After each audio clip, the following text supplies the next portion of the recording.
Hi you guys, my name is India. Thank you for clicking on another one of my videos, or if this is your first video clicking on, thank you. Thanks for supporting me. So if you guys hear a little pitter patter, that's this little dude right here. Say hi! Yeah, he's munching away right now on his little snacks, but anyways, so Cody, you better be good, okay? Be good for the people, okay? Ow! So this video is another story time of something that happened to me while I was living back in Renton.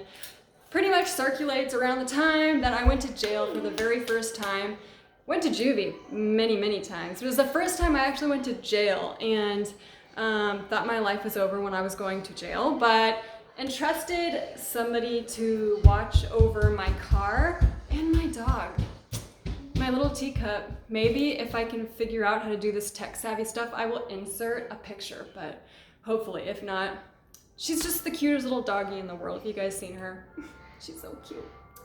So I entrusted this guy, his name's Bean, actually. If you've seen my last video, this guy actually ended up burglarizing my entire home, took every single item of my name, to my name, and took these items from me, and I went into more of those details in my last video, but I also have this with me. I'm gonna be puffing a little bit. I hope you guys don't mind, but yeah, I'm gonna do that right now, actually.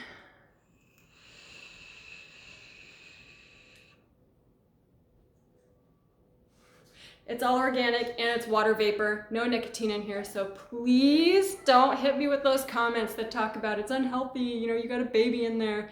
Totally organic, nothing radioactive in here. It's for like, you know, nervousness and anxiety, stuff like that. But yeah, so living in Renton, and I was in the midst and the heat of my addiction, and you know, all of my bad actions and past actions caught up to me. I had a warrant. I got pulled over actually, which is kind of funny because my boyfriend was driving my car that day. And so when I seen the cop, we were going like this, there we go, like this. And the cop, he knows me, right? He's, you know, arrested me plenty of times. We're going like this and he sees my car, right? And I dip down, I put my hood on. I'm thinking like, well, if he sees this guy driving, he's probably not gonna pull us over, right? Like, right? Yeah, wrong. He like turns around and then, you know, the lights are going and I'm like, shit, like I have a warrant. I knew I was going to jail for the very first time. I was freaking terrified. Like, I remember, oh my gosh, we'll get there actually. So, you know, has his lights on, pulls us over, takes me out of the car. He's like, India, fancy seeing you here. Get out of the car. Got out of the car, put your hands behind your back. You know what we're doing here. You have a warrant out for your arrest. And I'm just like, but officer, please, you know, I'll go to court, you know, just let me go. Just like trying to weasel my way out of this whole thing, which did not work, like at all. So yeah, funny story, turns out my boyfriend had a warrant too. So we both got handcuffed. Yeah, he also had someone else's ID in his wallet, and this person like somewhat looked like him. So the cop was like, oh, well, what's this right here? And like slapped, you know, another charge onto like that whole thing, which I don't even know what the charge was. It was like possession of stolen, I don't know, possession of stolen property, or like trying to, you know, act as if you're someone else or whatever it is. I have no idea. But anyway, so I'm like, well, officer, you know, I'm in handcuffs, right? I'm like, well, officer, like my car, my dog, like, can I please call somebody to come and, you know, take my belongings for me? He's like, well, yeah, but if you don't find anyone, your dog's going to the impound and your car's getting towed. And I was like, no, like, just let me call one person. Called up Bean. At the time, we were cool. Like, I had been hanging out over there plenty of times. My boyfriend actually introduced me to him. So I called him up. I'm like, Bean, like, I'm going to jail, dude. Like, my car, my dog, can you please come down here and pick up my car and my dog? Please take good care of my dog, Bean. Like, please, dude, please. Like, come on, take good care of my shit. And I was just like, fingers crossed type of thing, because in the back of my mind, I knew like something was gonna go wrong, because that's just how it goes when you're hanging out with people that are using drugs. So yeah, he came down, he picked my car up, grabbed my dog, and he was like, all right, see you when you get out. I'm just like, yeah, okay, so keep in mind, like, I'm so nervous, I'm so scared, so terrified and petrified. Like, I'd never gone to jail before, let alone in Renton, in this gnarly ass, like, freaking crazy city. And so I was so nervous that my face, I will never forget, was twitching. Every single thing on my face was like that. That's how scared I was. Like, everything was involuntarily like twitching in my face. So yeah, I just remember like sweating profusively, get thrown in the back of the cop car. James is back there with me too, and we're on our way to jail. So yeah, I'm not really gonna go into the time spent in there. Just know, like, it was so shitty. Like, the whole reason James and I even left my apartment and got in my car to start driving was because we were sick and we needed to go get well. So what does that tell you? I went to jail freaking sick as shit, and it was the worst experience ever. So yeah, I'm not even gonna go into that. Just know it was horrible, horrible, horrible. So yeah, the day comes of my release. Like, since it was my very first time in jail, I had court the very next day, and they're like, oh, well, we're PRing you, or whatever they call it, personal recognizance. You know, they're like, okay, well, you know, just come back to your next court date or whatever. So I'm like, okay, yeah, just, you know, tell me when my next court date is. I'll be there. So the very first thing that I do when I get out, keep in mind, James is still in there. Like, he was on DOC or something, so no matter what, like, he had a 30-day minimal time there. So when I got out, I was all on my own, you know, just released with what I had, which was just a little bit of money or whatever. But yeah, so I get out and get on my cell phone. I'm like, Bean, like, I'm coming over. I just got out. So he's like, oh, like, he didn't expect that I was gonna be out so soon. That's just like the vibes that I got from the voice, you know, on that phone call. But anyway, so I ended up catching a taxi, I want to say. Like, I don't really remember how I got there.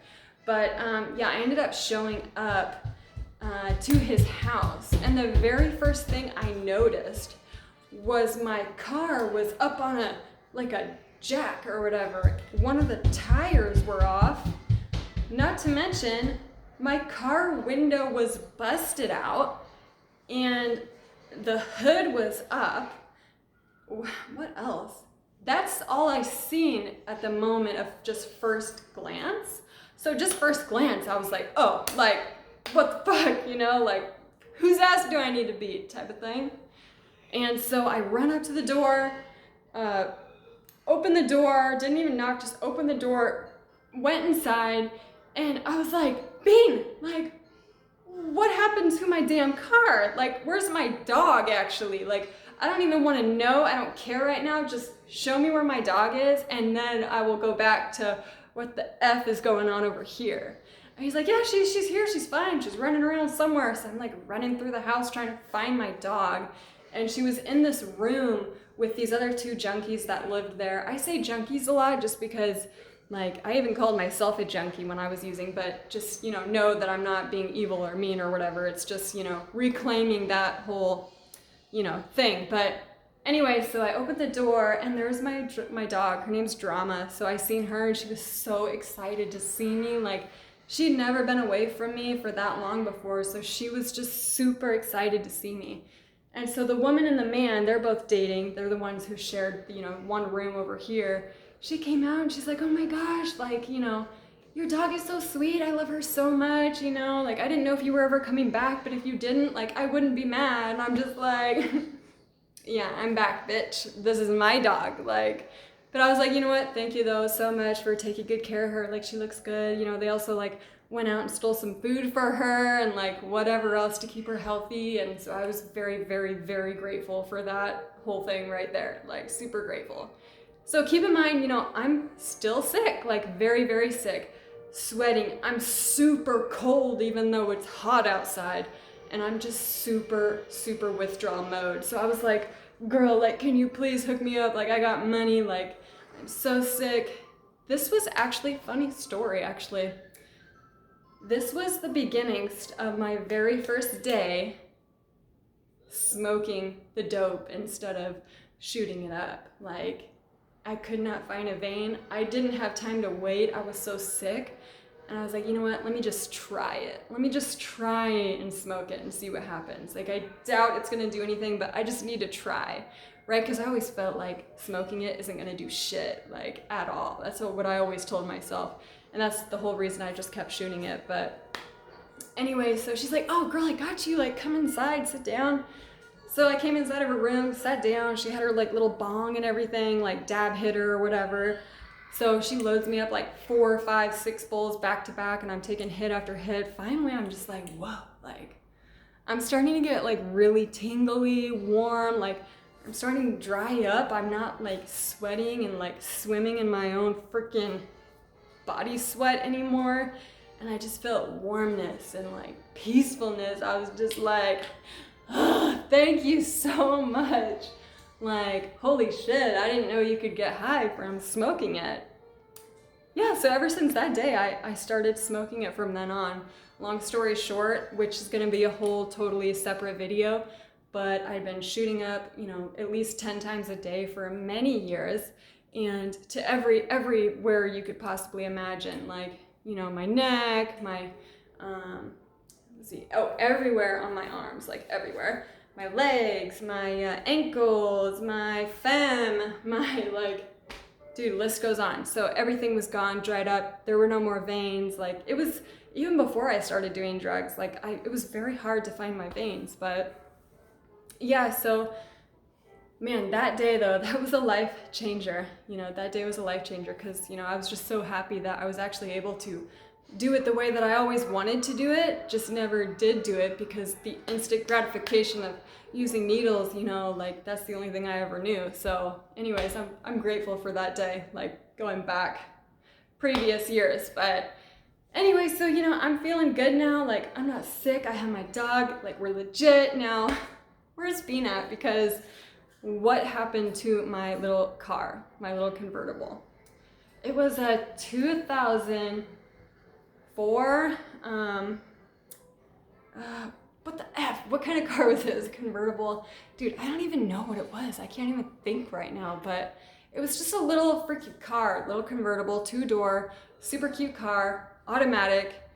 The love of my life. I loved that damn car. It gets super hot down in Seattle during the summertime. I just press the button, the freaking top drops, so you're just like, woo, tanning while you're driving.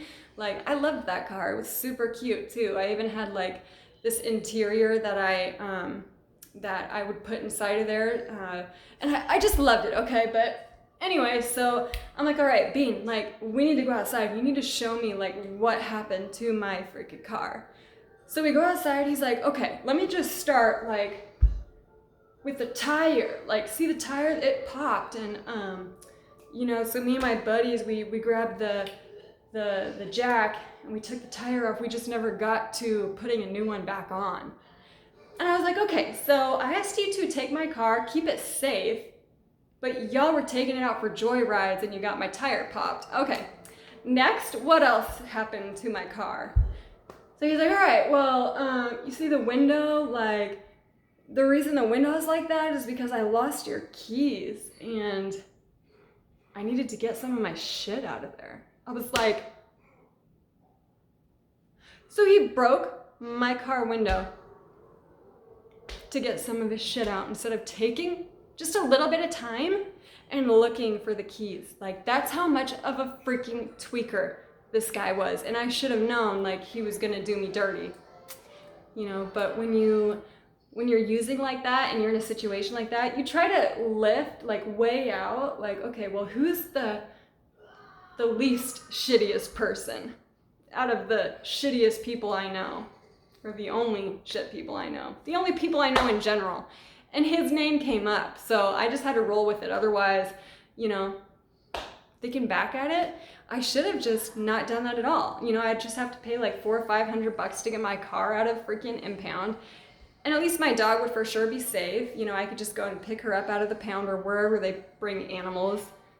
But I didn't. I kind of just rolled with it. So anyways, I'm like, okay, so do you have the keys now? Like, at least? He's like, yeah, I found them like 10 minutes after I broke your window. You know, like, I felt really bad about it. And I'm just like, okay, so I grab my keys, I open my door, I open it, and I'm just like looking around, trying to figure out like Okay, well, I know for sure my $90 Versace perfume is missing. Where is it? And he's like, what? I don't know what you're talking about. And I'm like,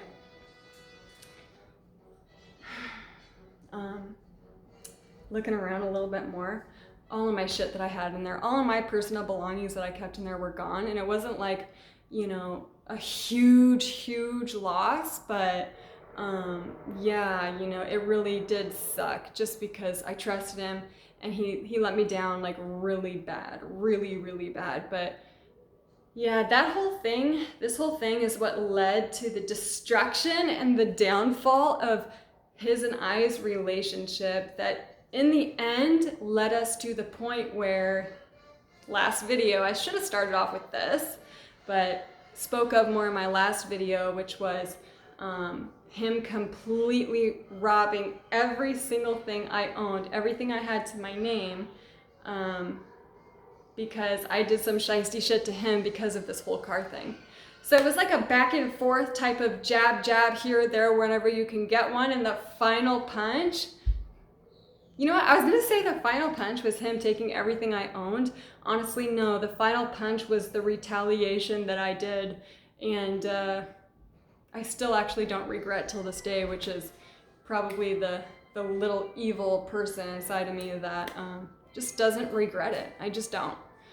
But like I said in my previous video, don't know if we will be getting into that right there, but maybe. We'll see. I don't know. But yeah, that's really all I have, you know, for this video right here. But I'm trying to think if there's any more details that I should add. I don't think so, but yeah. So I don't know. If you guys like this video, give it a thumbs up. If you thought it was inspiring, you're like, wait, what was inspiring about this video? Well, let me tell you, the inspiring part is just to be able to look at somebody in the midst of their addiction and how shitty life is and how shitty life can be. You're in and out of jail, your belongings are getting stolen from you left and right. You feel like your freaking life is over. You have no hope. Your family has no hope in you. And you just feel like you're living on your last, like, straw sort of thing. And then to flip-flop, get better, get healthy, and turn into this new person, this new story, and to inspire others to change and that there is hope no matter what, as long as you are still moving and breathing. Yeah, I think that that's amazing. And yeah, that's why I am making these videos. So yeah, alrighty you guys, have a good day. Thanks for watching, bye.